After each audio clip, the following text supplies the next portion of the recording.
This week on the podcast, we are venturing to the Caribbean for one last ride as we talk about Pirates of the Caribbean, Dead Men Tell No Tales.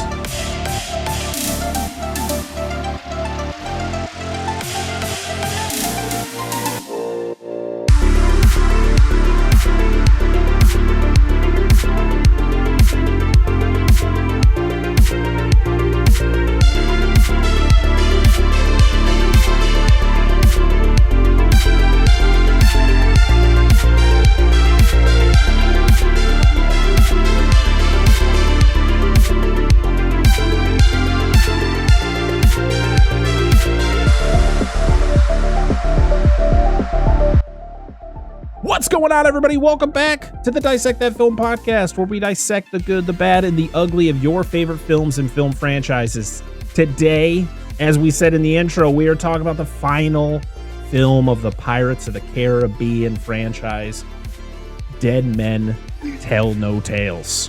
The final one for now. For now, yes, for now. I am your host, Brett Parker. Joining me as always, my wonderful co-host Dan and Angela of DNA Gaming. I didn't get my rum to celebrate. I didn't either. I was gonna make a drink, and then I just said, screw it. I just grabbed a beer, and we're here. We're drinking a Sam Adams Porch Rocker again. Usual. Yeah, listen, I got my shirt on today, you guys. This was the shirt I was wearing on the first episode, but I had to wear a sweatshirt because I felt like shit. So I finally was able to wear the shirt that I bought right before we went to Disney, and it says Dead Man Tell No Tales, so I had to wear it for today's episode. There are no rum jokes in this movie, so you're fine. That's why you didn't remember to get rum. Yeah. I'm just celebrating. Are you glad it's over? Is that what you're telling me? Is that what you're implying? Like, fuck these movies. Holy hell. Also, it's the only one I don't own. I actually have them all back there, but I don't own this one because I think after the fourth one, I just didn't care enough to buy the fifth one because when this came out, I think Disney Plus had already been out. I don't know. How long has Disney Plus been a thing? I don't think so, because this was maybe. Yeah, you're right. This is 2017. It had to be close. Yeah, because it wasn't until like I don't think DP didn't drop till. Don't shake your head. I downplayed it. All right. Anywho, we're not doing the two fist 2019. Thing. There you go. So I was gonna say, I figured it was early 2019-ish because I remember when the coof started, everybody's like, "Oh, it's on streaming services." Yeah. I just don't think anyone knew that this existed. Like, it just came out, and I think it made a shit ton of money, so clearly people saw it. But like for me, who was a big fan of this franchise, I don't know if I didn't hear about it or I just didn't care at the time. I was kind of over it. I don't know what it was and why I didn't see this until I think it dropped on Disney Plus when it came out. And that's when I checked it out. So I don't know. This is a movie that is kind of an enigma. Like, it's one of those things where it's like, I feel just people we don't have a lot of comments about this movie. Just a spoiler for the end of the episode, but we did get a lot of comments because I just feel like most people didn't know this existed.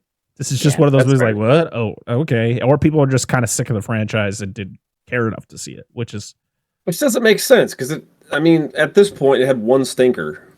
Yeah. In our opinion. So. But yes, Dead Men Tell No Tales was directed by two guys, and I'm going to try my best to pronounce their names. Joachim Rønning, who is a Norwegian director. He also directed Maleficent, Mistress of Evil, the sequel to Maleficent. I don't know why I said it that way. This is kind of his. He did a short film in 2007. He directed a TV film in 2017 called Doomsday, and then Maleficent in 2019. And he's got a film coming out this year, supposedly called Young Woman in the Sea. And then our second director is Espen Sandberg, who directed a couple episodes of the Netflix Marco Polo show. And he did, he's done a couple foreign films, and then this was his last film in 2017. Well, actually, he directed one in 2019 called Edmundsen, because he is also a Norwegian film director as well. So he was a producer on Troll. Oh shit! There you go. Sorry, I was just looking at directorial things. No, it's okay. That's how Wikipedia has it set. No, that's fair, and I wonder, like, not to downplay either one of these directors, and even at this point, Pirates is, I feel, still a notable franchise. Like, why it was like these two guys are like, these are the guys to do it. The funny thing is that in 2006, he directed Bandidas, which is a French-produced comedy that had both Selma Hayek and Penelope Cruz, who was in the prior Pirates of the Caribbean, and then in this one, he would direct her husband, Javier Bardem. So there you go. But yeah, it's they've been around since like the late 90s, but really didn't hear much from them. This was actually written by just Terry Rossio and Jeff Nathanson, who also did the screenplay. So it was the first time that the combo of Ted Elliott and Terry Rossio didn't write the movie. And I really just want to believe it was because On Stranger Tides was just not that good of a script. And so they were like, let's put some new blood in here. Let's try to spice it up, for what I want to call the conclusion to the Jack Sparrow saga of this franchise. Listen, the Pirates of the Caribbean franchise, as a side note here, I think could go on for a long time. But because you have so much pirate lore out there that you could take and you can create into that Pirates of the Caribbean feel. Yes. But I think Jack Sparrow needs to just ride off into the sunset. And I know with all the off-screen issues that Johnny Depp has had in the last few years, I don't think he's going to be coming back. He has also stated he isn't coming back because Disney dropped him immediately, like as soon as allegations came up against him and all that stuff. We're not going to get into that because that's not what this show's about. But Jack Sparrow, I think this was a good end to that character. And yeah, I mean, that's about it. But I would love to see what they could do with this franchise going forward with just bring in brand new characters. Just give us something fresh and new with no tie-ins to these films at all. Yeah, as long as the characters are interesting and well written or well acted, like they can be good new characters. It's okay. We don't need everybody to be like, it's Jack Sparrow. Like, you can't be the only pirate that affects everything in reality. Like, it's not do that shit. Like, I don't even want a new one to come out and then just mention him. Even if he never shows up, I don't be like, do you remember the legend of Jack Sparrow? It's like, no. Just don't do that. Don't do that. This one. Just have it be Pirates of the Caribbean, and that's it. Because guess what? There's lots of pirates that came out of the Caribbean. Jack Sparrow is done and over with. So what's going to happen? Here's my idea for the next one. It's going to be a main character named Jack, right? But it's not Jack Sparrow. But there's going to be an evil German boat warlord that Jack fucked his mom. So he's like, I'm going to get back at Jack Sparrow. And it's this whole misidea. Like, everybody thinks he's Jack Sparrow. This dude thinks he's Jack Sparrow, but it's not Jack Sparrow. And that's our connection, because Jack Sparrow affects everything. Jack Sparrow is the reason for the American Revolution. He's the reason for World War II. He killed Archduke Franz Ferdinand, started World War I. Where are we? He was there when the wall fell. Where's Dan going with this, everybody?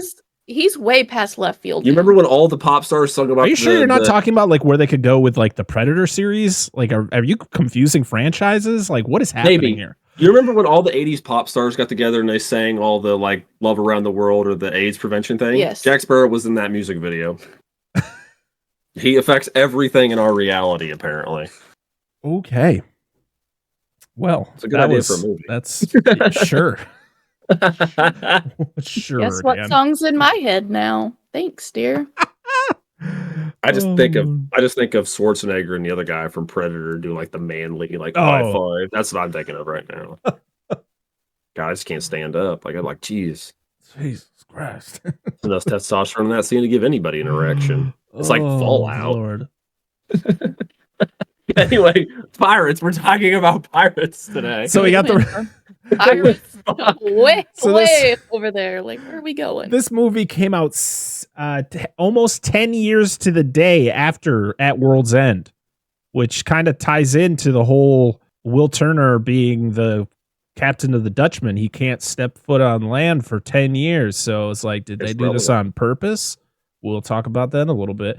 So this has the return of Johnny Depp as Jack Sparrow, of course. We have Javier Bardem as our villain. Salazar is cool. And to be honest, as soon as you see him for the first time, you're just like, this guy's way better than Blackbeard in every way. Oh, yeah. He literally just, he doesn't even say any words. His appearance, you're just like, I already like this. I already like where this is going and who he is supposed to be, even when you have no information on who he actually is.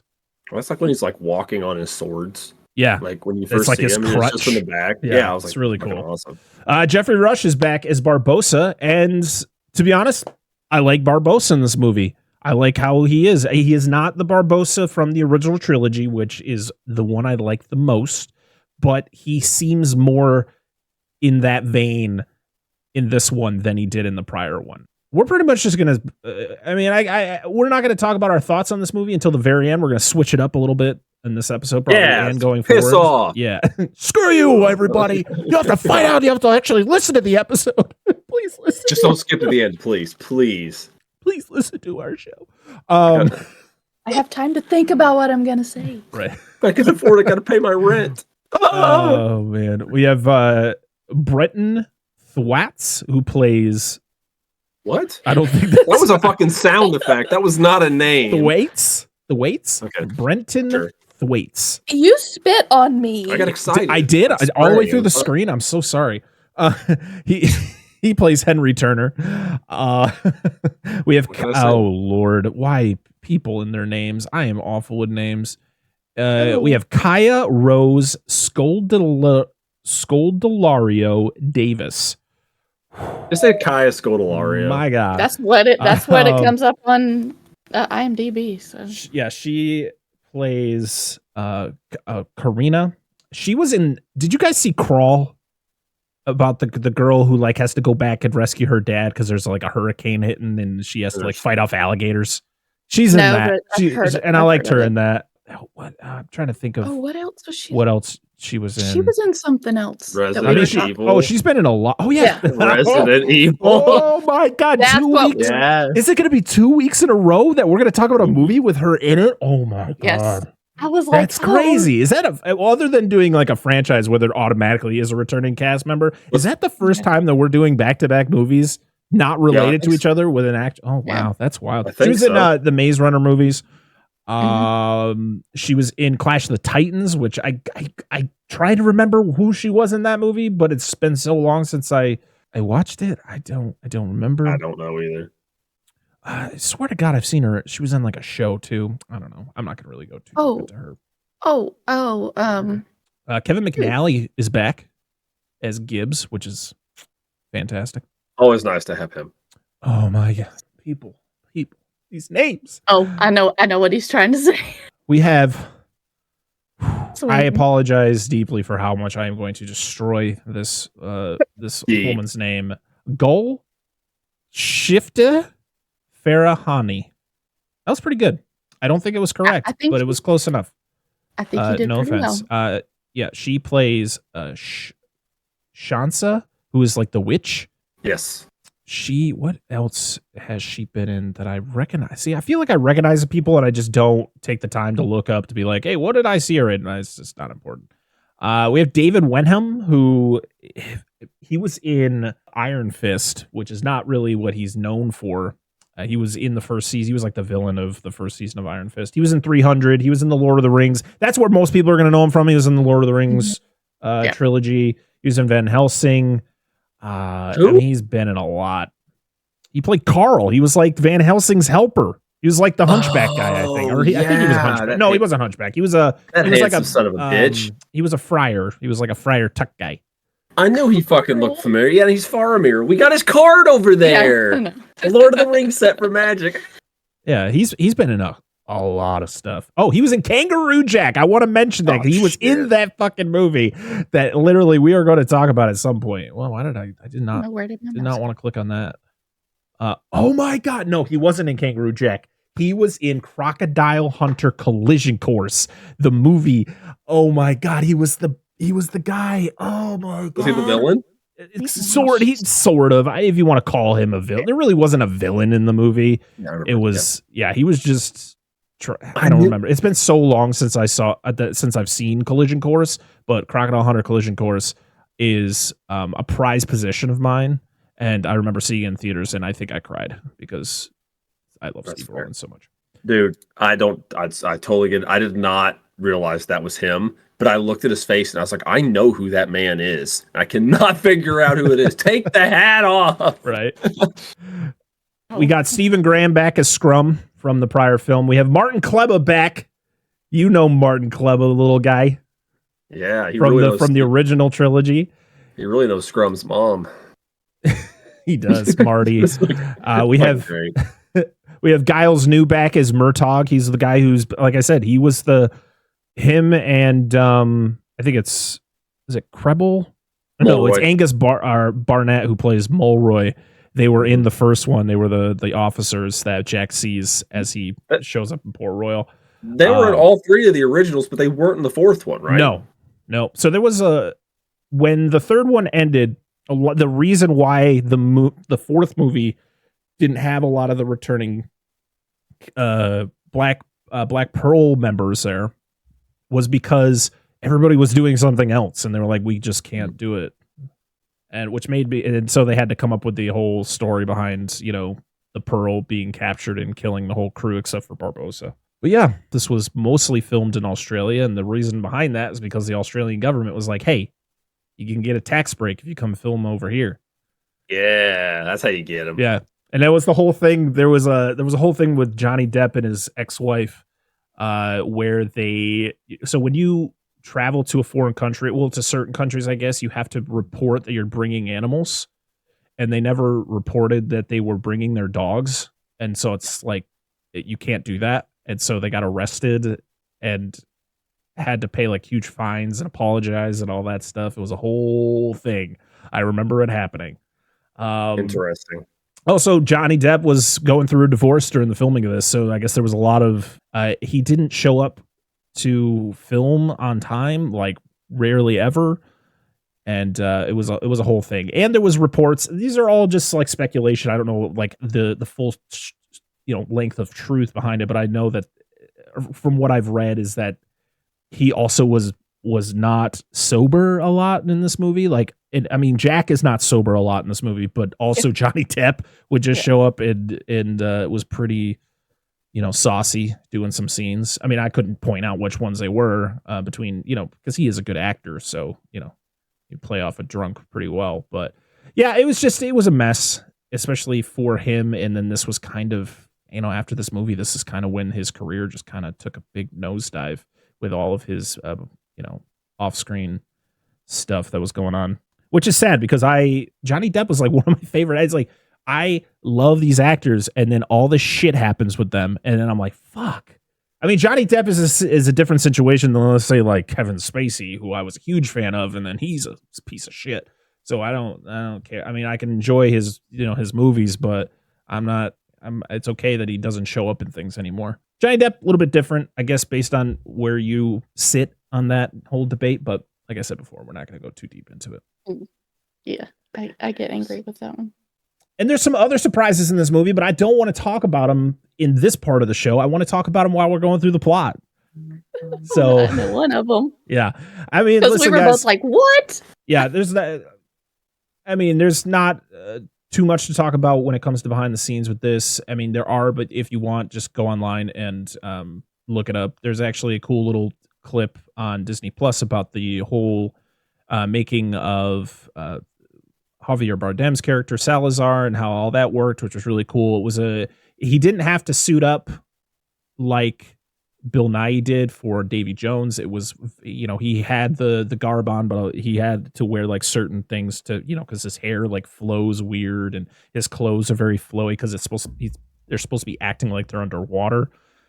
which I thought was really cool. And, a lot of the practical ship work and stuff like that. But they also, you can tell there's a lot more CG in this than in most Pirates movies, even though I think as they go along, there's just more and more and more. That's just how it works in Hollywood. If you got the means to do it, throw some CG on there. And to be honest, the Pirates movies have always had good CG. I don't think I've remember seeing one going, oh, that's a rough shot. Like, there are times where things look a little weird, but it's not like seeing some Marvel movies nowadays where you're like, what the fuck are we like? How are we regressing right now? Oh yeah, because we're overworking VFX artists and not paying them enough. That's it, guys. We know the answer. You know what that led to? A writer's strike. Yeah. They're overworked, but we're not getting paid enough. Damn it. Exactly. Jesus Christ. I have no hat in that, by the way. I'm just making a joke, everybody. This was released on May 11th, 2017 at Shanghai Disney Resort. So not Disneyland. This was at the Shanghai Disney Resort. And then it was released in the United States on May 26, 2017. Like I stated before, this was released 10 years and a day after At World's End, which is pretty crazy. And 6 years after the fourth film, which is, I think, it was like the biggest gap between two Pirates movies. Budget was between $230 and $320 million. You got to, marketing, inflation, all that stuff. It's going to I don't understand Disney and what they were doing, but they were like, it's Pirates, we're going to make money. And they did. They made $794.9 million. But it really was kind of like, this was one of the lowest grossing Pirates movies. So then we got talks of a all-female Pirates movie with Margot Robbie at the helm as something that potentially could happen, but that kind of disappeared in the ethos. Then there is talks like Johnny Depp might come back for another one. Like I stated before, I hope that's not true because I just don't think it needs to happen. But this one got negative reviews. Like it was not liked. And to be honest, I think most of the time it was because people just were sick of this franchise. They were just like, the fourth one was not that good. We just end this, please. Dude, this is what doesn't make sense to me. And this is just mentality, I guess, of people in general. But why is this franchise, if that is the case, like I'm going to buy into it because I believe it. But if that's the case, why is this franchise so heavily shit upon when the movies aren't really released that close together? Right. But people will just eat Marvel films. Yeah. And like, no offense, like Marvel's good stuff most of the time. I'm burnt the fuck out on them. I don't even go see them anymore. I mean, to be honest, I haven't been to the movie theater, and there are so many movies out that I want to go see, but it's just like, I am tired. I don't have time to go to the theater anymore. Like I was going to see 3 movies every 2 weeks. Like if I'd see like back to back movies, and I was like, there's Spider-Man, the Across the Spider-Verse movie I haven't seen yet. There's I didn't go see Guardians 3, which is the Marvel movie I was actually most excited to go see. And it got, people are loving that. And there's just so much out there that I want to go see, but it's just like, I'm exhausted. Like, I'm just exhausted. Like, I'm just like, I don't want to be the guy to be like, I'm going to wait for to go on a streaming service. But right now, that's kind of how I am. I have to I'm just tired. I don't have the time. That's why there hasn't been a fresh cut in a while, everybody, because we haven't gone to the movies. Yeah, I mean, and that's rightfully so, but I just don't see the hate. Like, and the films always seem to do pretty well. It's not like there's been like a big stinker, like performance wise, money wise, anyway. Yeah. All right. Well, you guys ready to talk about the plot of this movie? Yes, sir. Let's go. Let's do this. So the movie opens to a young boy. He's prepping himself for some kind of late night swim. He ventures out on a little boat and ties a rock to his foot, and then jumps off the boat. And where does he land? But on the deck of the Flying Dutchman. The Dorchman. And this opening is actually really cool. I was like, this is that's the thing about the Pirates movies, is they always have really cool opening scenes. To be honest, we talked about the last one just last week. Could not remember how that movie opened. No, it sucks. Anyway, carry on.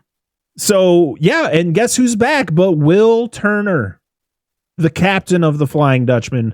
Returning to the crew is Orlando Bloom, and we're like, you're not looking so good, dude. You got some barnacles growing on the side of your face? What's going on there? And he's like, you got to get out of here, Henry. And you're like, oh, okay.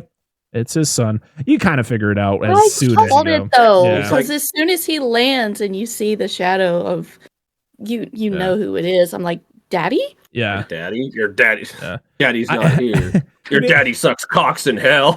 Oh no. What's going on? What movie is this? But to be honest, I like the scene. I don't like their interaction with each other. I don't like the back and forth. It's very like this kid is trying his hardest to deliver these lines, and it's just not landing for me. And even Orlando Bloom isn't. I feel like he's half asleep delivering the lines in this scene. But he's like, Henry, you got to go back. It's not safe. The crew can hear you. And it's like, okay, did they just not have enough money to go? Well, yeah, we're not showing the crew. We're not doing it. It's not worth it. It's a lot of CG. We're gonna, they're probably not looking so good again. Also, we couldn't get Stellan Skarsgård back as the dad, so it would have made no sense.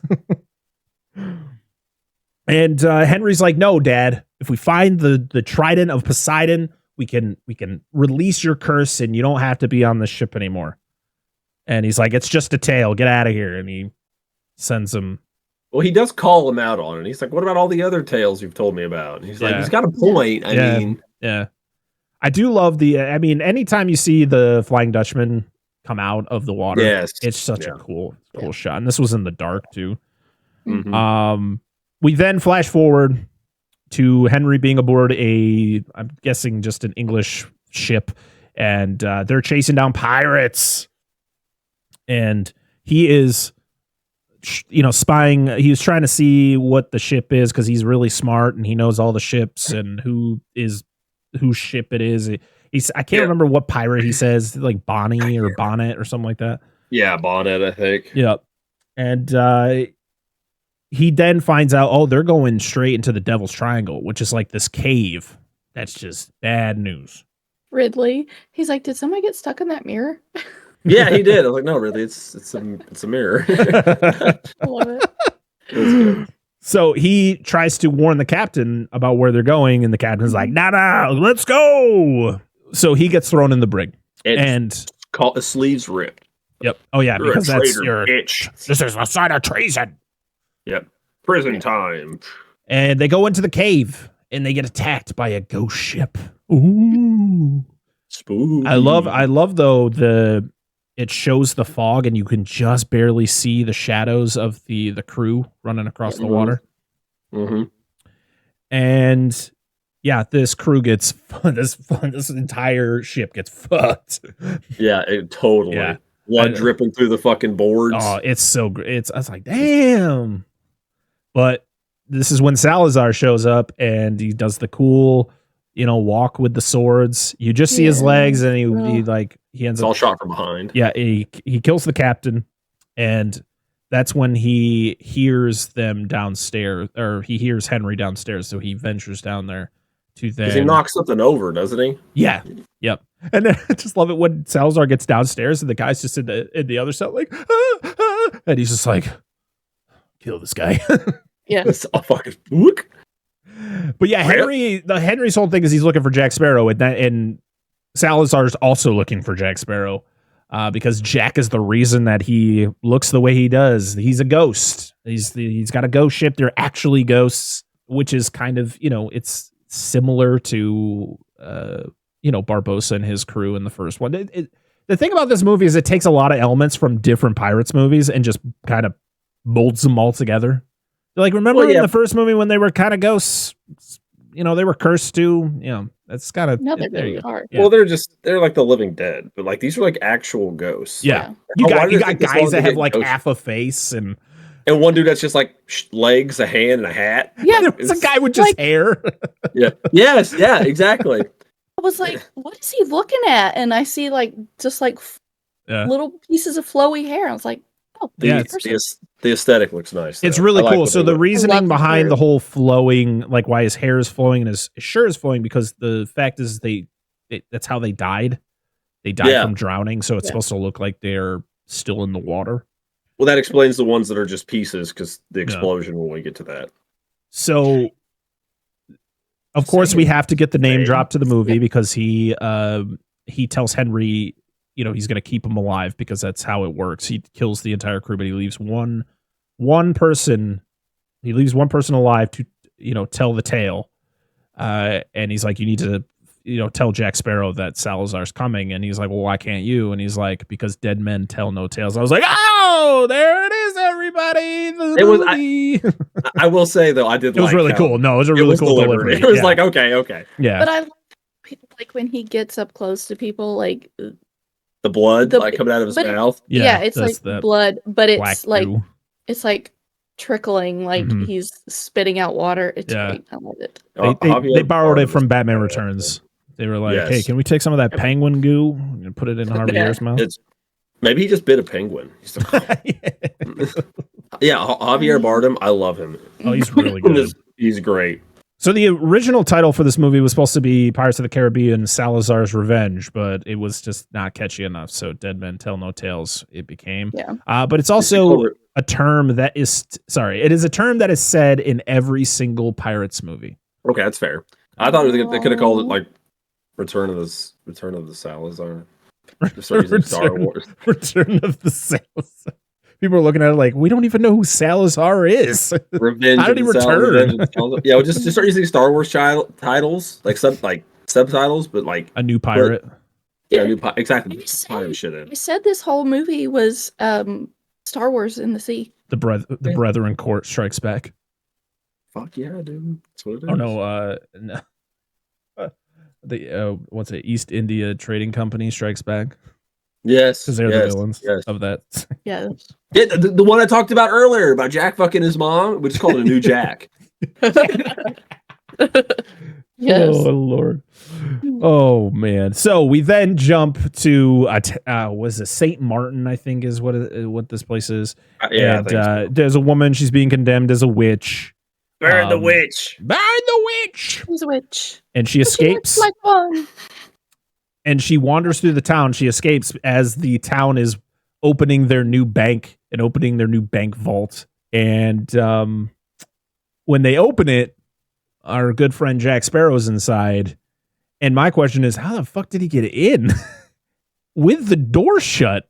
And how is he still alive? Because I don't think there's much ventilation inside of a safe. But yeah, he's there. And also the wife of the guy who's introducing the whole thing. Okay, well, there it is. The mayor's wife is also in there. I wonder what's more difficult for him, getting inside the vault or getting inside the mayor's wife. No comment. Move on. That's a fair question. I'm just saying. So I love, though, how he is sloshed. He's like, I don't know why I'm here. What am I doing? Oh, yeah, robbing the bank. We're robbing the bank. Yeah. And because the door is open, he leaves it open. When they pull it out, it just all the money and stuff is just flying everywhere. Something got pulled out. Yeah. I hope so. So we then see the woman wandering through the town. She visits what the fuck are these called? They got the telescopes. I'm blanking so hard right now. Oh well, she was Are you talking about an observatory? There we go. That's the word I was looking for. Okay, just making sure. She finds an observatory, and of course, outside it says no dogs and no women, because the thing about this movie is they're going to point out the fact that women can't do shit in this time. And the funny thing is 2 movies before, and like, don't get me wrong, I don't mind things like this to a degree, but sometimes it's kind of like thrown in your face a lot. You're like, because I'm a woman. And I was like, we get it. We understand. But like 2 movies before, fucking Elizabeth Swann was the captain of a fucking Asian pirate ship, like a Chinese pirate ship. Like, they were making a big deal about her. They were still making a big deal. Yeah, about her. I get it. It is what it is. But some people be like, "This is such a woke movie." Well, it was the style. It's the time. No, I get it. I just wanted to point it out, anyways. But the other jokes wouldn't land later. I need to say something for someone to take out of context and just give us a 1-star review on. If we didn't say anything, they'd point out the fact that we didn't make a big deal. Right, you're right. Just wait till later with the bit and the word. And I laughed a lot. But I'll say a lot of things. I just love that she tells the guy that she like adjusted the telescope so that, he can actually see shit. And he just, instead of, oh yeah, you're really smart. This is really cool. No, just witch. She's like, oh, whatever. And Jack shows up. There's a witch and a pirate. Yes. And then the safe destroys the whole place. Yes. So, yeah, we get the whole chase scene through the town. It's pretty crazy. You get some weird CG, and you get Jack kind of jumping all over the place. And then we get to the end when the crew, there's nothing left in the safe. So the crew is like, fuck you, Jack. You're not our captain anymore. We don't want to follow you. They talk about Barbossa. I was like, yeah, Barbossa rules the seas. He's the king pirate. And there was one line that was hilarious. He's like, one leg and because they were talking about the cannonballs. He's like, he's got 18-pound cannonballs. He's like, one leg and 18-pound balls. That's why he walks funny. Yes, dude. Oh my god, I love the jokes in this movie. They're so good. Yes, and then you notice he's still carrying the pearl in his jacket. I'm like, how is that thing not broken from all of the shit you just went through? That's some tough glass. Well, even I think a big thing we mentioned earlier is about getting the compass from Jack. He asks Henry to get the compass from Jack. That's right. Yep. He's like, I didn't have the compass. Yep. So Henry is rescued, and the captain there, whatever his position is, he's like, "Oh, well, I see your sleeves are ripped, so you are a traitor. So we're gonna arrest you." The woman shows up, dressed as a nurse, to talk to him about trying to find the trident. She also has the Diary of Galileo Galilei that she got from her father, and she's a woman of science, and he's kind of into curses and spiritual stuff and ghosts and stuff. And she's like, I don't believe any of that. Like, all right, he knows all the myth, all the lore. He's like, my life has been consumed. Every language possible. I don't want my daddy to turn into a squid man. Daddy. Yeah, you find out that her name is Karina, and while she's getting arrested, Henry escapes. She gives him the pick. The pick. Oh, that's I must have looked away for a second. That makes sense. So Jack, who is just wandering through the streets, it's raining. He tries to jump over a fence. He gets covered in mud. And then he wanders into a bar, and he wants to get a drink, and he doesn't have any money, so he decides he's going to trade something. And what does he trade but the compass? And because he traded the compass, it betrayed the compass, meaning he sets Salazar free, it's such a cool scene, because this is not the first time that some item has sent a signal to somebody else, because we get that in the first movie. But yeah, this sends a signal to Salazar that he has betrayed the compass. And so now Salazar and his crew can leave the Devil's Triangle, because they were trapped inside there. Yes. Because that's where they died. Yeah. And before anybody else says anything, not you, like the viewers, but yes, Jack other people have taken the compass, but this is the first time he's voluntarily relinquished it. Right. Like, he take it. I don't want it anymore. But kudos to his stunt double for taking a face plant in that mud. Right. Like, he just full on committed to that. Yeah, I don't think 54-year-old Johnny Depp was doing many stunts in these movies. I mean, I don't know per se, but know. I'm guessing. Tom Cruise is still doing his own stunts. He's like 62 years old. That's why I said stunt double, because I wouldn't want to take a face full of mud. Yeah, Jack is arrested after he can't even enjoy his drink, because as soon as he's about to take a sip, it gets shot out of his hand and he gets arrested. And he's like, I'm about to leave this town. You will never see me again. This is outrageous. Sorry. So we then get to see Salazar in his really cool ship that has a mouth and just swallows other ships. I love it's terrifying. I thought the Flying Dutchman was a terrifying ship. This ship is horrific. It's a lot better than a shitty ass rope boat fucking had in number 4. Whoa, look at me do ropes and shit. Woo! What are you doing, sir? Turn the key. Turn the key. No, it's flooded. But yeah, you see it destroying other ships, which is really cool. So we then get to see Karina. She figures out that the first clue off the diary, the sun hits the stone that's on the cover, and it shines under the stars that are on the cover. So they gotta find some star. You know what I thought? She's like, "Oh, it's a piece of my ring pop," and took it off the front. Just starts sucking at it.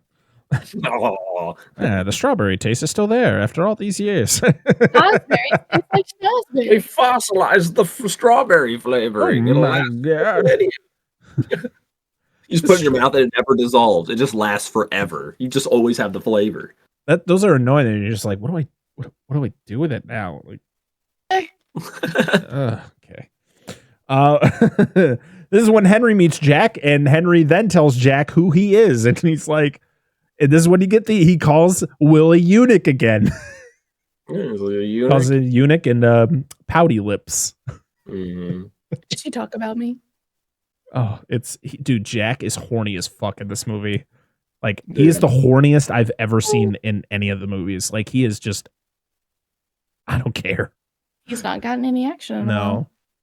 But yeah, it's pretty funny. How many years between this one and the last one? Yeah, it's been that long. So supposedly, something I read is it's only like a year, like movie-wise, it's only like a year difference, like from the last one. But I mean, still no, it's 5 years. It's 5 years. It had to be a considerable gap because it's 5 years because Barbossa says it later on. Yeah. So yeah, he warns Jack about Salazar and how he's coming, and Jack throughout this movie can't remember who this guy is. He's just like, I know a Spaniard, but he's dead. Yeah. I just love he has no pants in the jail cell, and he put like he's got like a scarecrow in the back. Yeah. Hanging out. Yeah. He's like, do you have anything? Oh, so funny. Do you have pants? Like, no. Why you need pants? So we then find Barbossa. I'm guessing this is still the Queen Anne's Revenge, right? I don't know. I don't know either. This doesn't look like it, but I guess it could be. It doesn't show the back of the ship, so because in the beginning of the movie, and I don't remember if the other movies that had the Flying Dutchman in it, you actually saw it on the back that said Flying Dutchman, but in the beginning of this movie, it says Flying Dutchman on the back. But you never see the back of Barbossa's ship, but he's got a big old ship.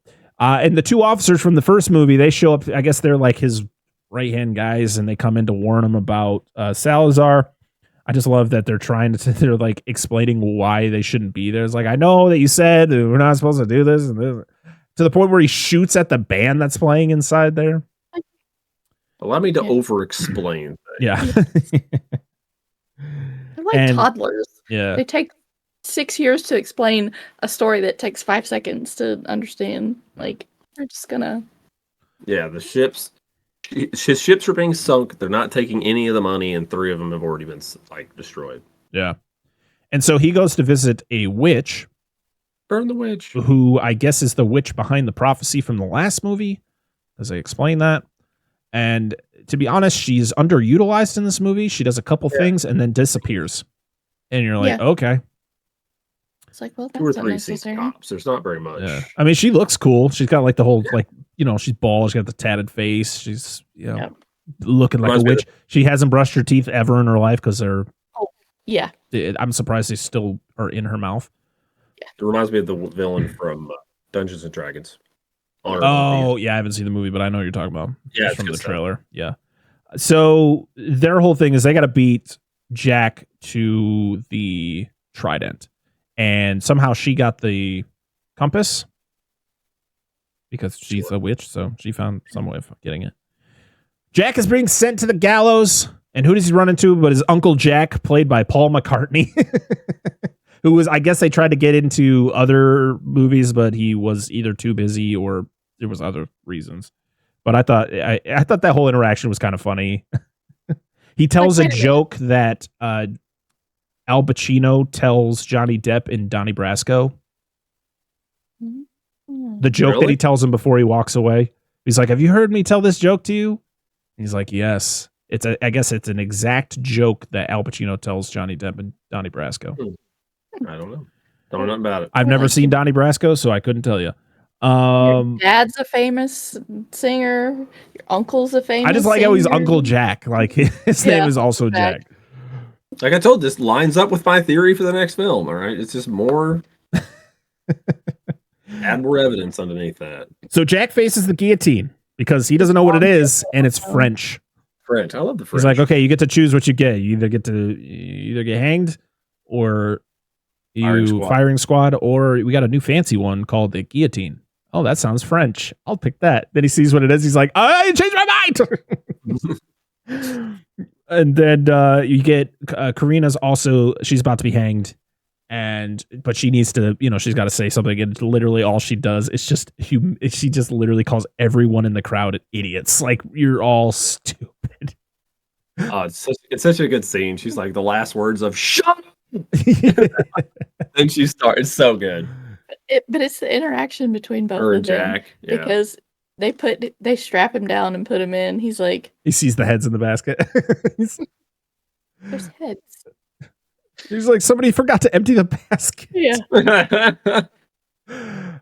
But Gibbs and crew show up to save them, and Henry shows up, and we get a whole thing where it blasts the guillotine, and you just see Jack getting spun around as the blade is coming to his head. But as soon as it's pretty, I to be honest, it made me laugh. I'm not gonna lie, it made me laugh. Camera work was nice, how it fixed on him. And it was like, yeah, it's pretty good. It's pretty good. And then you get the whole thing where Scrum's facing off against the Executioner, and it goes on for way too long. Yeah.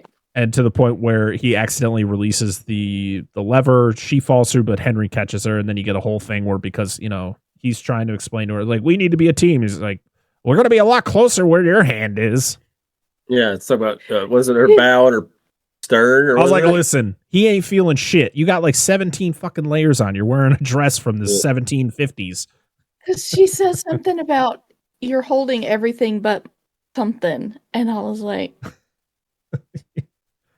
yeah. Well, yeah. I mean, listen. Land. Here's the thing: is she had this dress. Either she had, I don't know what was going on, but those things constantly looked like they're about to pop out.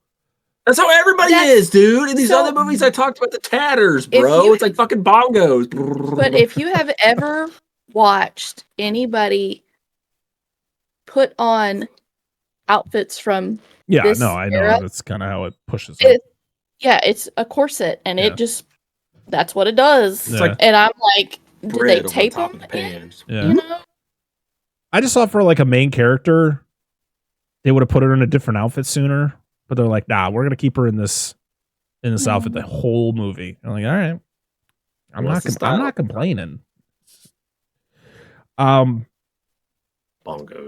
So yeah, you get the whole thing where Jack is literally just trying to get money out of anybody, and he's like, trying to get Gibbs like, I'm not paying you. You want me to pay you for saving you? Yeah. Yes. And then Jack's like beating the shit out of somebody as he's still attached to the guillotine board. So yeah, they're going. They knock out that admiral guy or whatever the hell he is. I can't remember what he was. I don't remember if they even mentioned his rank. I have no idea. So they then go to the ship that we saw before, the little ship. They tie Henry and Karina to the mast, and then they set sail on a ship that they didn't even think was going to float. Yep, and it goes wrong partway through. So Barbossa and Salazar finally meet, and you could tell that Barbossa is scared out of his wits. I guess this is like one of the scariest dudes ever. You also find out that Salazar is not a pirate. Yes. He is just a Spanish. I don't know what his position was. I guess it was probably something to do with the Spanish Navy. Yeah. And he just was a pirate killer. He literally hunted down pirates because you get the whole thing with Barbossa where he's explaining who he is. He's like, you've killed a lot of men. He's like, no, not men, pirates. I was like, ooh, this guy.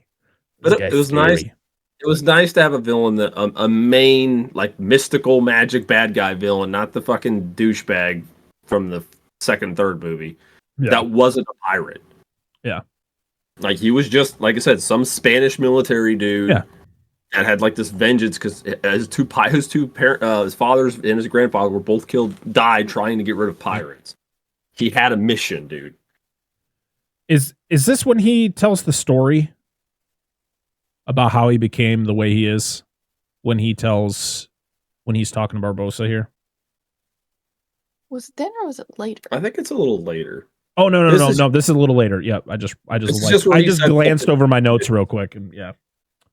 But you get the whole thing where when he's talking, he's like, every time I tap my sword, one of your men dies.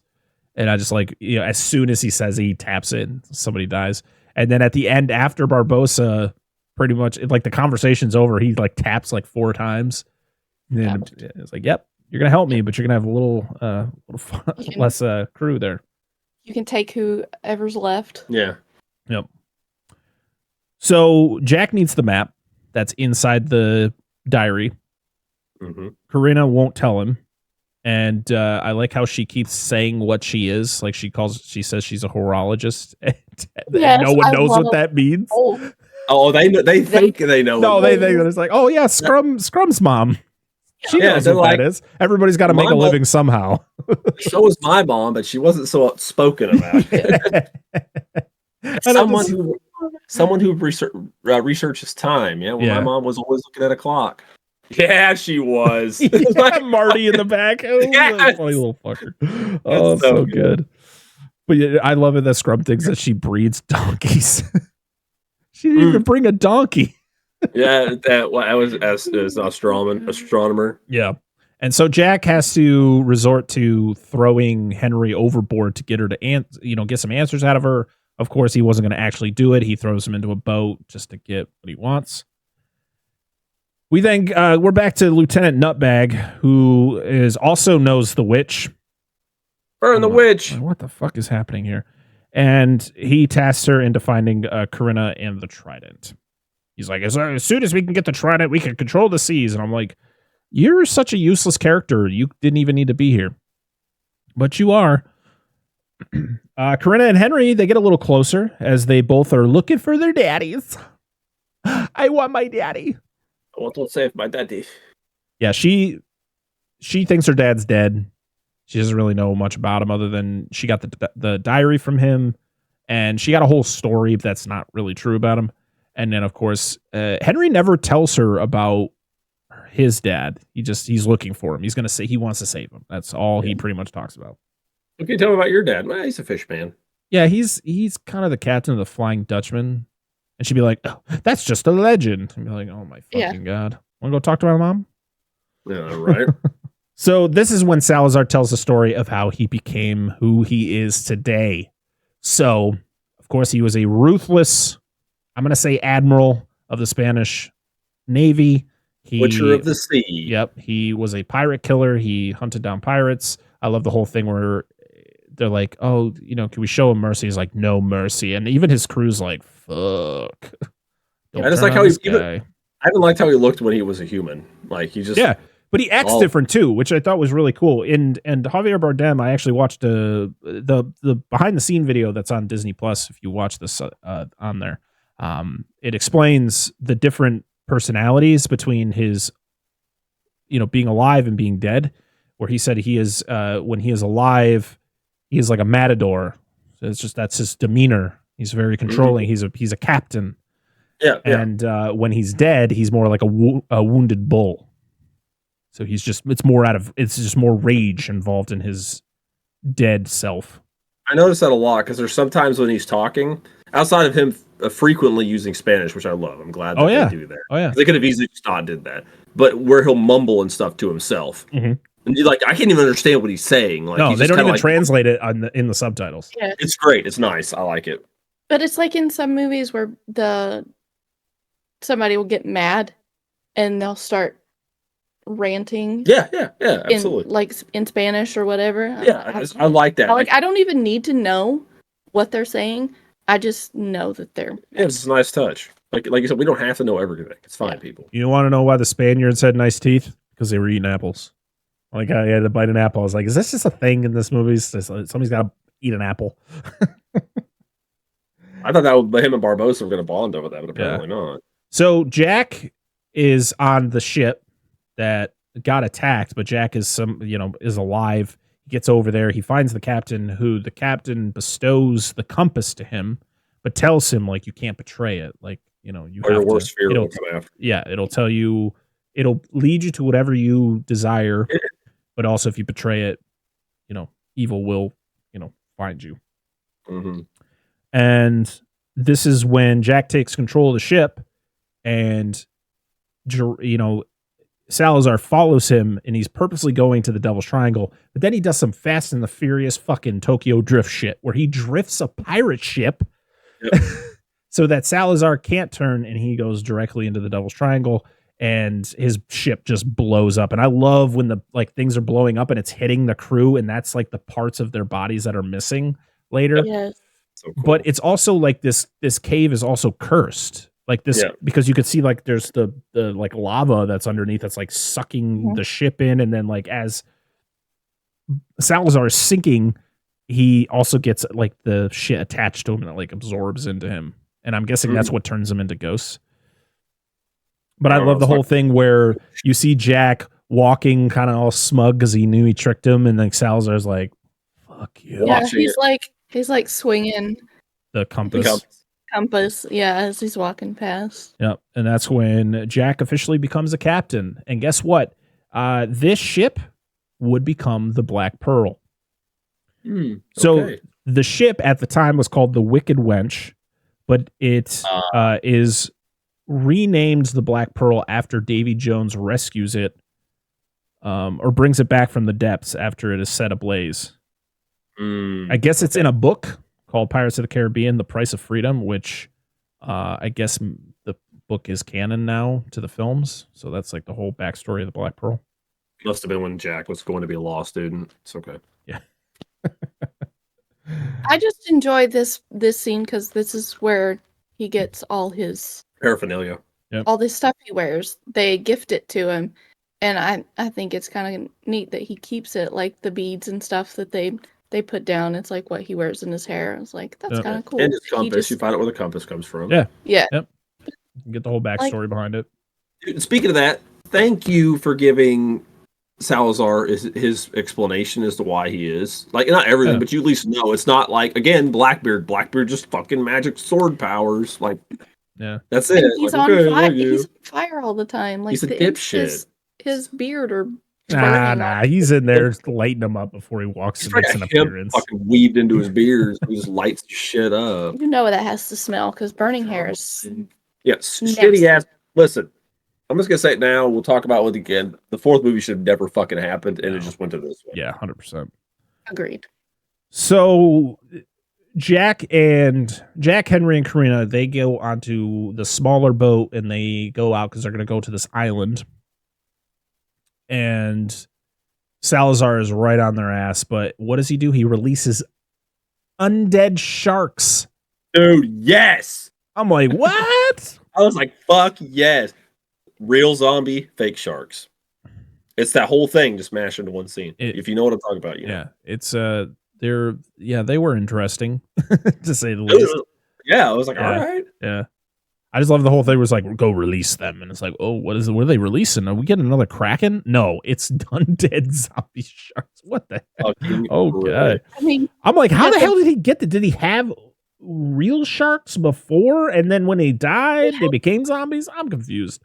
He had to have them somewhere, but like you have the great white that has like nothing between the back of its head and its fin. And it's like, well, we didn't mention it earlier with the bird. Like right before Salazar's ship eats that ship, you get the dead crow that like lands on there, and the guy's just like looking at it. Yeah, because it has like part of its leg missing. I wonder if it's animals that die in the cave. Maybe. Yeah, that makes sense. Because they could have washed in. He's like, well, I'm just gonna hang on to these because save them for later. Honestly, he's a smart guy.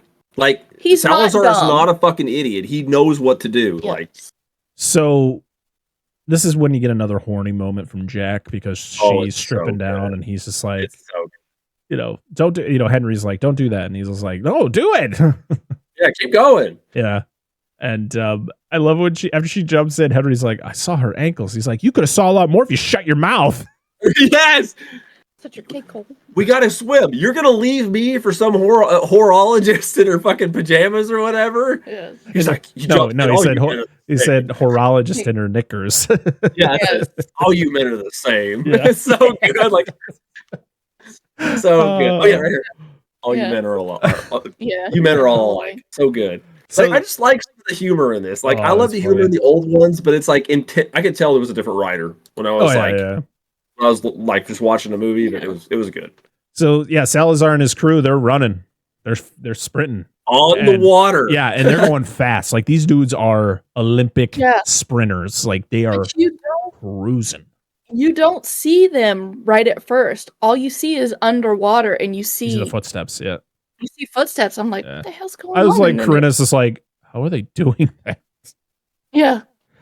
And she still hasn't bought into this whole idea yet. But as soon as, but I like how like Jack narrowly escapes him because you find out like he can't step on land because one of his crewmen steps on the sand and he like disappears. And Jack's like, you can't step on land. And then he's trying to like remember who he is again. He's just like, I just don't. Who?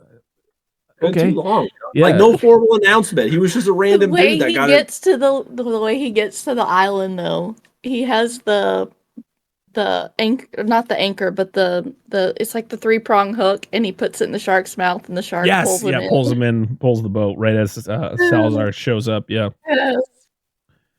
So as soon as they get to the island, they get snarled in a trap, knocked out.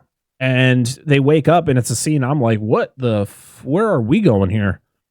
Wakes up with some dude, I guess that Jack owes money. He's going to marry him off to his really lovely sister.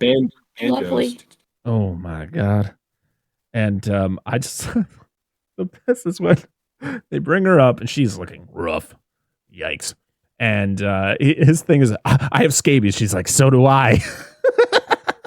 Like, I'll brush my teeth. She's like, no, I don't either. I wet the bed. I wet the bed. It's a great interaction. Yeah, it's a great interaction. This isn't legal. This isn't legal. Then her kids show up. And he's like, who are those? Our kids. Yeah, our kids. Like, oh Lord, I just love how she literally looks like she's about to just drop dead any moment. She's like, we have. You can cut this out if you want to. We have a couple that comes into work all the time. The lady dips. Oh. And that is who that reminded me of. Like, she comes in and it's dripping out of her mouth. I know a lot of people that dip, and and most people that I know who do it, they don't make it like super obvious. And then you have the people who are just like, I'm gonna stick one that's way too large in my mouth, so it looks like I have some sort of growth inside there, and it's disgusting. They make the ones that are like in packets, so you don't have all the bitlets. Yeah. It's still gross. But she does, and it's like, can you here, can you control yourself, please? I'll give you a paper towel. That's you can just nasty. You get some of them good old boys that look like they look like they have like a fistful of fucking half dead like lake weeds just shoved into their fucking lip. Let's get a handful of this shit. I have seen some men like that, and I'm like, that's nice. Surprised they have teeth / lips left. They carry around their bottle to spit in. Oh Lord! So Barbosa shows up, shoots the guy who's going to marry him off. What he's like? He asks Jack what he wants him to do for him, and he shoots the one dude. He's like, "That'll work." Hector. Yeah. He's like, "That's my best friend in the whole world." So you're not buddies. It's so funny. But he also find out that he can release the pearl out of the bottle because the sword is Blackbeard's, and Blackbeard's the one who imprisoned the pearl. MacGuffin. Yeah. So he stabs it. It gets to a certain size that is still too small. And he's like, what happened? Why is it still shrunken? Maybe it's cold. Yes. And he's like, Hector, have you tried turning it to Wumbo? He's like, it needs the sea. And he throws it into the sea. And it just sinks. And everybody's like, oh. I was waiting for Jack to throw it. Like, why would you just let it go? Like, go ship. Yeah.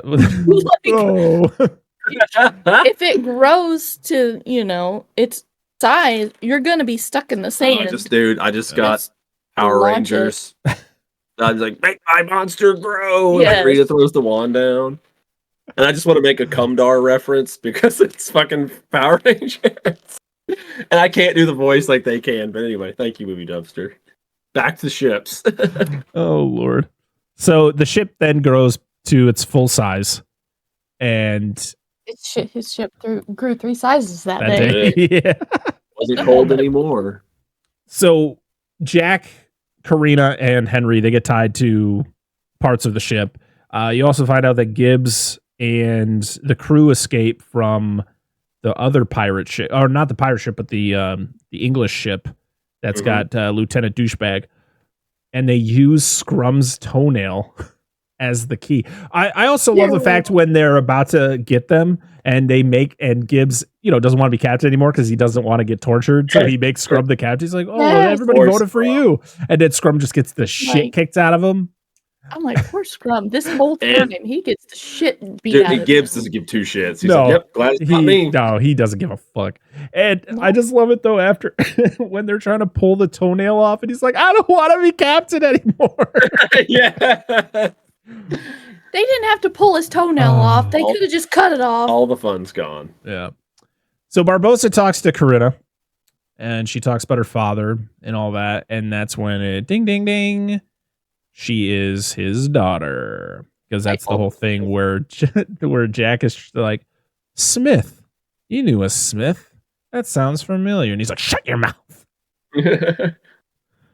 And I get, the mom died and he had to kind of like give her up to, put her into an orphanage because he's a pirate. So yeah, you don't want to raise a daughter like that on a pirate ship. So this must have happened this must have happened at the after, at World's End. Probably. Because she's about around the same age as Henry. And Henry probably gets conceived at the end of, at World's End. Because I think they're around like 21 or something like that. That's what their character's age is supposed to be. After all that calf chewing, surely. I mean, seriously, after that sweet old Keira Knightley thigh. Exactly. Jesus. Salazar makes a grand entrance by blowing up the English ship as Lieutenant Douchebag is like, aha, I got you. Oh, fuck. And there's fucking explosion and shit. I almost wish it was Sean Bean. Yeah. Just because he's really good at dying. Like, I don't know if that's Sean Bean. He's just there. The Bad Guys and Explosions song. These cool guys don't look Or cool guys. Yeah, don't look at explosions. They just turn around and walk away. They blow stuff up and walk away. Yeah. Blow shit up. Yeah, who's got time to look at explosions? Yep. So Jack then has to fight Salazar. Well, he's not really fighting him. He's just running from him. And then the statue thing at the front of Salazar's ship becomes sentient and starts jumping around and fighting. And I was like, what is happening here? I was like, I don't know what's going on either, but I'll allow it. Go ahead. Okay, sure. Like, between cannons, between the 2 fucking ships. That whole thing happens. Then Salazar realizes they're about to hit land. So he takes Henry back to his ship, does a little quick turn, and the Pearl gets beached. Karina sees that like this island is like glowing, and she realizes, it's just an identical reflection of the stars, because that's the whole thing is they need to see the stars, but the sun is out, so you can't really see them now. Yeah, because it's like all a bunch of gems and stuff. But I do like the turn on the trope of usually the woman gets captured. This time it's Henry. Yep. Oh. After Jack lands on the cannon. What now? Yeah. After Jack lands on the cannon, he's like, ow. Yeah. It had to hurt. There are moments where Jack or Johnny Depp's performance is kind of like, ooh, it's a little rough. Yeah. But I actually like him way better. I mean, I just think this movie is just way better than the fourth one. It just does better things. And they just flip flop. Yeah. Well, we'll get to our rankings at the end of the episode. I know. So she takes the ruby that's on the front of the diary, and it's like the final piece that like a piece of candy. Yep. And she eats it on accident. She's like, no, you're supposed to put it in the piece. But it's like, I don't know the Heimlich maneuver. Get it out of your mouth. It hasn't been invented yet. But everything starts glowing. She kind of sees like where everything is, and that's when the sea parts. She's Moses now. I mean, that's what I got out of it. Yeah, and she finds the trident. Salazar is able to possess Henry because that's the only way he would be able to step on land. But he wouldn't be able to leave the body without the trident. Right. So, yeah, he does that to go after Jack. Corinna releases the trident while Henry/Salazar is fighting Jack. And then because Henry was able to grab the trident, Salazar is able to like leave his body. And then Corinna and Henry come up with the idea, oh, well, you know, we need to break this. Because Salazar is just playing with Jack like a toy. Because he's able to just like control him with the water. Because that's what the trident can do. Well, because they say if you need to break the whatever, you need to divide. And that's what they realize they need to break it to break all the curses. So they break the trident, which then makes Salazar and his entire crew human, which means they can't breathe underwater anymore. So, you know, that's that. And now it's about getting out of this ocean trench because slowly, because it's slowly receding back. Me and my fear of drowning is like, no, please get out of there. Yep. So, but like his whole crew is like, yeah, and they're like stepping out, and I'm like, oh shit. I have a solution to this problem because this wall is taking forever to like move back together. Yeah. Just get in the wall of water and you swim as far as you can and you stick your head out the side to get more air and then keep swimming up. Stick your head out. Keep going up. You know, that's a great idea. That is it just hit me right now and I was like, oh. But sorry. Maybe there's also issues. She stabbed me. True. There's also a part later on I'm like, he could survive. Yeah. Yeah, we'll talk about that in a minute. But the same thing that you're saying, I'm like, damn it. Yeah. So Barbossa takes the pearl and rides the edge and throws the anchor down. Yep. And everyone hops on. And that's when they're like climbing up and Barbossa and Corinna are kind of interacting and she's like, who are you to me? And he said, treasure. She sees the tattoo. It's the same. It's on the boat. Yep. Under the book. That's who's like, it's my daddy. Yeah, and you also see that Salazar just ditches his crew and climbs up the anchor because he's just so consumed with vengeance he needs to kill Jack Sparrow. Yeah. And this is when he, right after Barbossa says that, he sacrifices himself. He jumps down. You get the whole thing where Jack is able to like kick up a sword and toss it down to Barbossa, and Barbossa stabs Salazar, and they both fall off the anchor and they fall. Yeah. And Salazar, that's not the worst of it either, because he takes a headshot right off the anchor. Yeah. And you hear the noise, like, damn, that's like the guy who hit the propeller in Titanic. Yes, that's what I was saying. I was like, damn, that was a funk. Jeez. But Barbossa could have survived. It's like, well, wait till the end. But it's like in a avalanche. Swim up. Yeah. I think he would have made it. That's stupid. Go ahead. Just go ahead. So, Corinna, everybody's back on the boat. Corinna gets her book back, and you get the whole thing where like everybody's mourning for Barbossa, and she is officially now Corinna Barbossa. Yes. So Henry and Corinna, they're back at wherever Henry grew up, which is the same place as you see at the end at World's End. And they're waiting for Will's return because the curses are all broken. So that means he doesn't need to be on the Dutchman no more. And the awesome thing is they're talking of the whole thing where, of course he goes in for the kiss and she smacks him. But she's like, oh, I just wanted to make sure you're not a ghost still. I was like, come on, what the fuck? It's probably been like days since that happened. And yeah, this is when they notice that the Dutchman's out there, and this is when you get to see the Dutchman, and it's like super clean. And it looks like it looks nothing like you've ever seen it before. It's really cool. It took me a second to realize what it was. I was like, yeah, okay, really cool. Okay. And he's able to come ashore, and he, is questioning how it all worked, and he's like, "Come on, Dad, I told you I was gonna do it, but you didn't believe me, but I did it anyways because I love you." It's like, Dad, let me tell you a tale. Yeah, like, good way to start. And this is when you get the really bad, the really bad blue screen appearance of Keira Knightley's Elizabeth Swann. I guess this was supposed to be a surprise, but people found out about it, and she literally was in it for. She literally like filmed for less than a day. She didn't initially want to be in it, but with Orlando Bloom coming back, she's like, "Fine, I'll be in it for a small amount." And you get the reunion of Will and Liz. And you get Jack officially becoming the captain of the Black Pearl for the very first time that we've ever seen. Because he never officially becomes the captain of the Pearl again. Wait, no, in Dead Man's Chest, was he the captain of the Pearl? It was his ship, he said. He That's said true. Barbosa mutiny. Yeah. But him and Barbosa fought That's over true. who was That's gonna- true.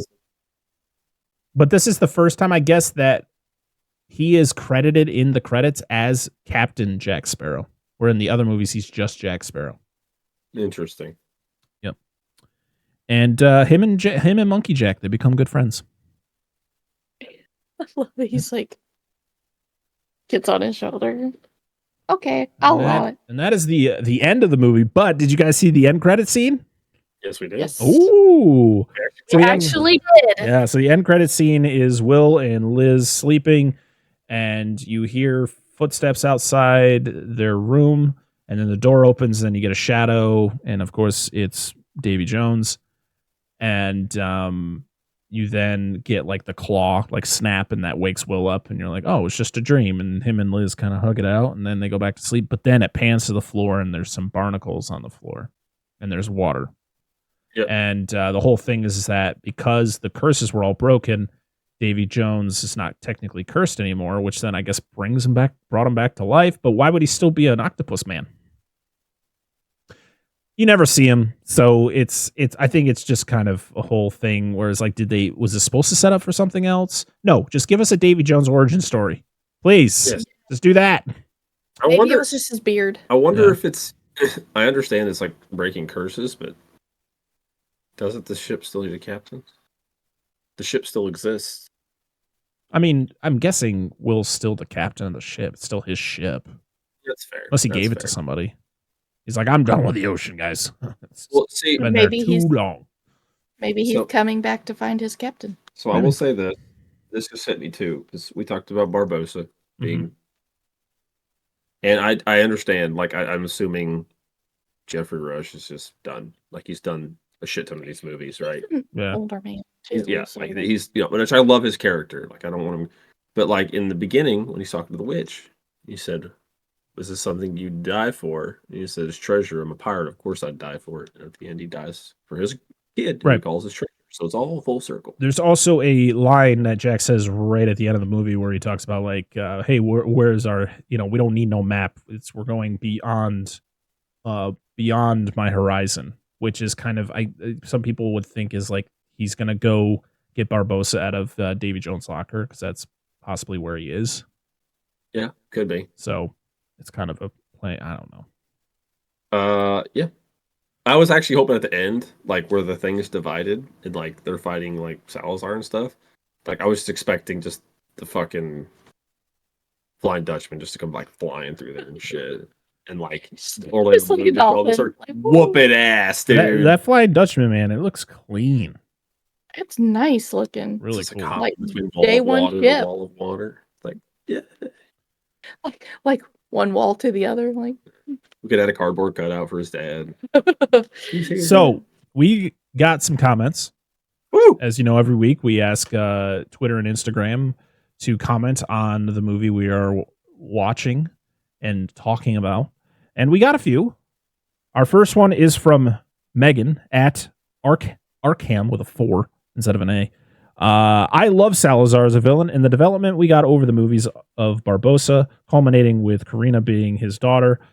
Jack Sparrow in the beginning of the movie feels so much dumber than usual and not the character we all loved. I agree. I actually did not like, honestly. Well, never mind. We'll talk about when we do the end thing. there but I was agree. just a difference in like how he looked and acted. Mhm. You also got to think it's been this is 14 years he's been doing this character. I mean, he's also older. You know, he's probably starting to feel it. Our good buddy Darren from Nostalgia Cast coming in with another comment. He has commented on every single one of these episodes. Thank you. It says a lot for this movie and Stranger Tides that I can remember every story choice, comedy beat, and music cue from the first three, but I literally had to look up the Wikipedia plot summary of Dead Men Tell No Tales just to remind myself of what it's even about. That's the thing with this movie. I just don't think people know about it. Like, it's just one of those, like, I literally, when I posted this on Twitter, is like, how many people actually know this movie exists? Like, yes, it made $794 million, so clearly people know about it. But I can guarantee it was one of those things. And even for me, it was just one of those movies that just kind of came and went. Yep. Like, it came out and then it just disappeared. I didn't even know. Like, to be honest, I remember the first three films. I didn't remember how many they made after that. Our next one is from @JerryHorror, who says the Mandela effect is crazy. I don't know what that means in the aspect of this episode, but you commented, so I'm going to read your comment. Hey, Michael Howe sent us a comment, said, felt like the franchise scrambling to make it over the finish line and scrape a few more doubloons into their chests at the same time. Felt like they were really struggling with the supernatural baddie who was done wrong by Jack bit of the story. Okay, I agree to a degree. But yeah, that is Pirates of the Caribbean, Dead Men Tell No Tales. Since we are now done with this franchise, this is another franchise set and done, we are going to rank them.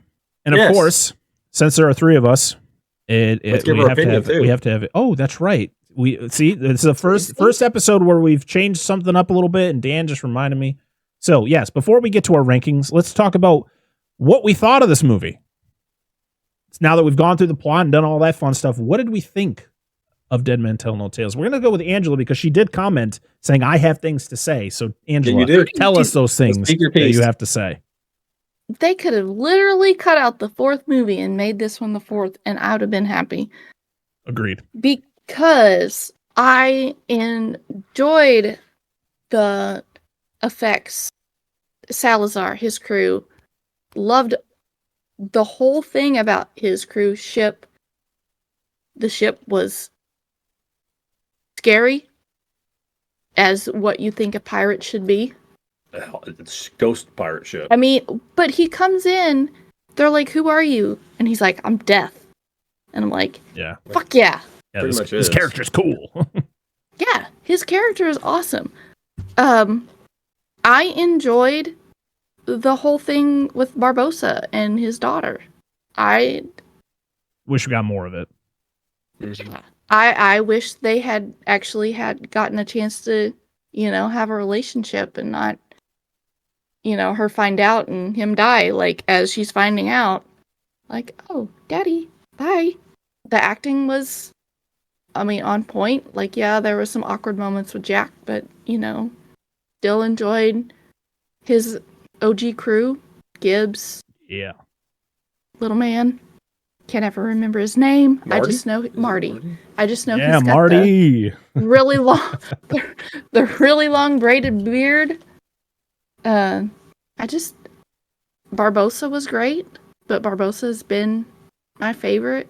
So, yeah, I definitely enjoyed I made it through the whole movie this time because it wasn't boring. I definitely enjoyed this one way more than the last one. So, All right. Dan. I can echo a lot of her sentiments. I also think that the last one shouldn't have existed in lieu of this one. This was definitely a film that I did not watch the time. I was not like, how long is this movie going to be? No, I was very engaged with this film. I love the effects for it. Javier was fantastic. His little crew was. I like the new comedy beats. They added a little bit of different writing in it. Was really nice. Some of the action fight scenes were cool, and it seemed like there was a little more on the violent side with some of the use of blood that wasn't. It's been in the franchise, but just some different uses of it where it wasn't over the top. But yeah. I like his origin story, having a proper origin story. We get some explanations for some other stuff that probably didn't need to be explained, but it was anyway. I thought the acting and stuff was good. I guess probably one of my biggest qualms was Jack himself. I like you've talked about a while ago, Parker. I hate that everything centralizes around him all the time. It doesn't make any sense. They're just it's just a story beat that they're beating a dead horse essentially. Yeah. And honestly, I was not overly fond of most of his acting in this movie. Like I didn't care for him as a drunk in the beginning. He definitely, as you again said before, his acting really changed toward at the later films. I don't really know any of his usually goofy mannerisms or verbal gymnastics. We really don't get any of that in this movie. Excuse me. And he was probably one of the biggest letdowns for me in this film. Though that wasn't really a letdown, if that makes any sense. I literally was more interested in Henry and Karina than I was whatever the fuck Jack was doing. Like those two, Barbosa and Javier. I really didn't give a shit about Jack. Jack could have almost not been in the movie, and I had not given two shits about it. But like you said, most of his charm was gone or way overstayed its welcome. But yeah, anyway, there was probably it's got some issues here and there, some minor nitpicks I got that I can't think of off the top of my head, but I know they're there. But it was great. Like I said, I really enjoyed this movie, and if you have not seen this before or have seen it before, and I'd recommend giving it another shot because I think it's worth 2 watches for sure. Absolutely, I couldn't agree more. This movie shouldn't exist, or no, not this movie. The fourth one is just such a departure from this franchise. No, what are you gonna say? Dude, laughing. She's cackling. So hold on. No, a comment that I made while we were watching it. It was something that was said between the two of them. Who? Between Karina and Henry. I like their brother and sister. Yes. Oh shit. Okay, yeah, go ahead. And then because that's where my whole thing, this is Star Wars of the Sea come from. Yeah. Sorry. No, but I mean this. I enjoyed this movie. I really do. I think it looks like it belongs with the other 3. Again, it doesn't need to exist. But the fourth one just seemed like a Adventures of Jack Sparrow episode of a show. Like it doesn't have anything to do with anything. Where this connects with the original trilogy because you have characters like the main character is Henry Turner. He's the son of main characters from the original trilogy. You have Karina, who you would later find out is Barbossa's daughter. Barbossa, is there. Gibbs is there, and the aesthetics and the cinematography and just the way everything looked. It looked like it belonged to this, to that original trilogy of films. And I think Javier Bardem's character is great. I think he's a great villain. I like the way he looks. I like his motivations, even if it's just strictly vengeance. I still think he's more compelling than Blackbeard was just so boring. He just and Blackbeard is such an interesting, he was a real person who was very interesting. He was a pirate and he killed people and which is bad, but he was a very interesting person. And I think they fucked him over by just giving Ian McShane, who is a fantastic actor, just didn't give me a good enough performance for that character. Where I think Javier Bardem is just chewing up the scenery and he's doing great. Yeah. And, he knew going into it what a Pirates movie was all about because he even stated he was on the set of the fourth film because his wife was in that movie. So he was there seeing it being made. He knew how a Pirates movie was to be. And so he was very excited when they called him up to be involved in this. And I think it was a great decision. And I think Barbossa's character is better in this one compared to the fourth one. Jack is a little weird. He's definitely the low point of this movie. But to be honest, Jack's there, but I was more interested in everybody else. Jack was just kind of the added bonus. He was he had some good jokes and comedy beats and stuff like that. And he was just, was just more Jack Sparrow shenanigans. But I think this is a good conclusion to this chapter of the Pirates of the Caribbean franchise. I think it's just a good way to end it. The whole ending of all curses and stuff like that, and Will and Liz getting to reunite and stuff like that. I think that's really cool. I think people need to see it. If you're a fan of this franchise and you haven't seen this movie, go see it. If you have Disney Plus, it's on there. It's the shortest one of the entire franchise. It's a little over 2 hours. And it's a good time. It's a really good time. There's some really weird dialogue sometimes, and some of the CG is kind of weird, but it's a lot more exciting than on Stranger Tides. On Stranger Tides, it's just a boring movie, and that's not how a Pirates movie should be. No. All right. No. All right, let's talk about rankings. So, as you know, there are three of us here. So, if there's a 2v1, then, the higher number wins. So, we're going to put Black Pearl as number 1 for right now because it's the first movie. Yeah. So, Black Pearl, you're our number 1 currently. So, Dead Man's Chest. Is Dead Man's Chest better than Black Pearl? There's 1 no and 2 no. So, that means it's our new number 2. All right. Our third film is At World's End. Is At World's End better than Dead Man's Chest? Yes. Yeah. Okay. That's easy. So what are your opinions? You're just like, fuck it, I'm going with it. No, I'm going to ask you guys. Well, I mean, if you guys both say yes, I can't say anything. Like, because you guys already outnumber me. I know, but I want to know, like, what do you think? So I've always been I love Black Pearl. I think it's the first film of the franchise. It started everything. I like the story behind it. I think watching it now, going through this entire franchise again, I kind of like 2 and 3 a little bit more because I like Davy Jones. Yeah. I like his whole arc. But I mean, I'm not going to be mad about Black Pearl being number 1. It's a great film. Now, I'm talking about like they're really close here on my ratings.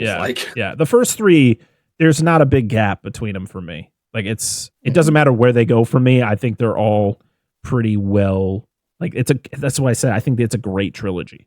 I think it can be put in the category of a great trilogy alongside Indiana Jones, Back to the Future, The Dark Knight. Like and people can scream at me that they are I'm so wrong. Yeah. Just kidding. But people can get really mad and yell at me in the comments, but I will stand by that statement.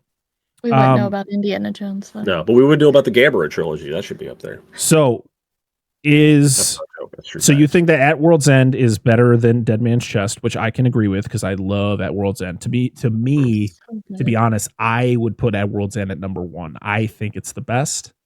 Okay. But what do you guys think? I think go ahead. I just love Davy Jones. Like I don't know where you put him. I think this is going to be really controversial because I think a lot of people don't like At World's End. Partially, its runtime, which we talked about in the episode, but also it's a lot slower, especially in the first part of the movie. It's a lot of just trying to figure out how to get to stuff. Yeah. But for me, I love At World's End. I could watch that movie, once a week. It's such a fun movie. I could agree with you at putting 3 at number 1. Okay, because that's fine. Because I still think the original is my favorite, but I'm fine with that. Okay. But it's but like we said earlier, they're so close. Yeah, that it's not even a big conversation where you have to be like, oh, how could you do that? It's like, but it's not even that much of a difference. Like, what were we rating? And Parker's like, well, I've been outnumbered. Yeah. And to be honest, I don't think I really need to talk about what's 4 and 5 because we just talked about it. I think Dead Man Tell No Tales is going to be our number 4. Yeah. And then Davy Jones' Locker. 5 is the 4th one is like way down here, and the 5th one is like. Yeah, I can agree. This is definitely the difference between Dead Man Tell No Tales and On Stranger Tides is a big difference. It's not even close. I would rather watch the 5th one 100 times over than watching the 4th one again. Anytime soon. It just doesn't exist anymore. All right. So our official Dissect That Film rankings of the Pirates of the Caribbean franchise is at number 1, At World's End. Number 2, Curse of the Black Pearl. Number 3, Dead Man's Chest.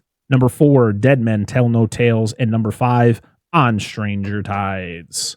All right, that's it, guys. That is another franchise down. We don't know what our next franchise is because we're going to be covering some solo movies going forward. We're actually, you'd be like, oh, but it's July because this episode will be out in July. It's July, you got some time. No, September and October, we are going to be talking a lot about horror movies and movies that are horror movies that are celebrating some anniversaries. We also have we also got a bunch of other stuff going on. So, but next week, which is what we're going to talk about right now, next week, we have our good friend Leanne, aka Piggy, coming back again after 2 years of not talking about a Resident Evil movie to talk about the last Resident Evil movie that exists right now. Live action, theatrical Resident Evil. I know there's like animated ones that are on Netflix and all that stuff. We're not talking about those. We're talking about Resident Evil Welcome to Raccoon City next week from 2021, I think it was. 2021. Yeah, it's 2021. I have never seen it. Dan and Angela have recently because we're going to be recording the next episode in a couple days. So, we're excited to have Piggy back. And to be honest, as much as people are like, oh, you're not going to like this, you're going to talk about a bad movie. Yeah, because it's fun and it's going to be a good time. I haven't seen it yet, so maybe I'm going to like it. We're not going to share, Dan and Angela are not going to share their thoughts yet until we talk about the episode, but we're excited to have Piggy back to talk about this movie and to finally put a end to the Resident Evil movies. Since we're never going back to those again. Dan and Angela weren't even there for everything good. Yeah, right. We have to. It's the good, the bad, and the ugly. Yeah, we got a lot of fun movies that we're going to be talking about going forward. We got hopefully our next franchise will be a good one. This was a lot of fun. This was one that I had always been thinking about doing for a long time. I love the Pirates of the Caribbean franchise, and it was a lot of fun to sit down and talk about them. But you're welcome. Yes, had a good time. Thank you, Angela. Good picture. Thank you. Yeah. All right. Well. Also, we have a $5 tier on our Patreon, and we have a $5 patron, and his name is Dustin from the Flicks and Friends podcast, who became he is the first member of the Mark Wahlberg Book Club. We got him, sucker. Just kidding. So yeah, thank you, Dustin, for becoming a $5 patron. And also thank you to all of our other patrons. We have Rudy5453, Andrew Schoening, Eric Stein, Carlos Mota, the Baron's Hideout Podcast, Dan and Angela of DNA Gaming, Billy Joseph Jr., Doom Generation, and Johnny Browning. So listen, with that $5 tier, we pay our own wage. Maybe we let that that first $5 tier member pick our next franchise. We'll see. Ooh, should be interesting. That could be interesting. That could be very interesting. Also, as we're recording this, it is the 48th anniversary of my favorite movie of all time, Jaws. I just want to mention that. I know this won't be out until weeks later, but I wanted to mention that. So there you go. I mean, it wasn't like you were all jazzed up today. No, yeah, I was wearing my Jaws shirt, but I had to switch it to this for the episode. Yeah, you gotta. You could have worn Jaws. There's still sharks in this movie. I mean, it's very true. Yeah, it's very true. Applicable. All right, everybody. Until next time. Oh, wait. Never mind. Before we... You can find us at Dissect That Film on Instagram, TikTok, Twitter, Facebook. And we are at Dissect That Film on any of the podcast services. I mean, you're listening to us right now, so you know where we are. And but wherever you're listening to us, we have a lot of people listening to us on Apple Podcasts. A lot of people listen to us on Apple Podcasts. Thank you. And we're not getting any reviews. We're not getting any reviews. Come on. Leave us, it's as simple as a click. You don't have to write anything. Just leave us a cool review, all right? Because the more reviews we get, the more people will find our podcast and listen to us and hopefully enjoy it. Listen, we are not a professional podcast. We are not a podcast that does extensive research and has a script and all that stuff. I have fucked up notes on my phone, and we're just three people having a conversation about a movie, and we've been doing this now for 113 episodes, so either you like us or you don't. So hopefully it's the liking part. But yeah, if you watch us on YouTube and you like to look at our faces, make sure to like, comment, and subscribe, and leave us a comment on what you liked about this movie, what you liked about the episode, what you'd like to see going forward. You can put it in a pot and mix it up and see what about doing whatever you suggest. And please, for $1, you can become a patron and get these episodes early. I post them on Mondays. They're usually out on Fridays. So or you can become a $5 patron, where we're going to be doing a lot of fun content, where we're going to be doing bonus reviews, bonus episodes, not reviews, bonus episodes, commentary tracks, live streams, watch-alongs, a bunch of stuff. We also got a exclusive monster show that we are going to be that's in the works. We're going to be releasing hopefully our first episode next month. So stay tuned for that. All right. Okay. That's enough of that. Until next time, I am Brett Parker. That is Dan and Angela of DNA Gaming. We are Dissect That Film, and this has been the Dissect That Film podcast, episode 113. We'll see you all again next time. Yo ho, a pirate's life for me. Bye.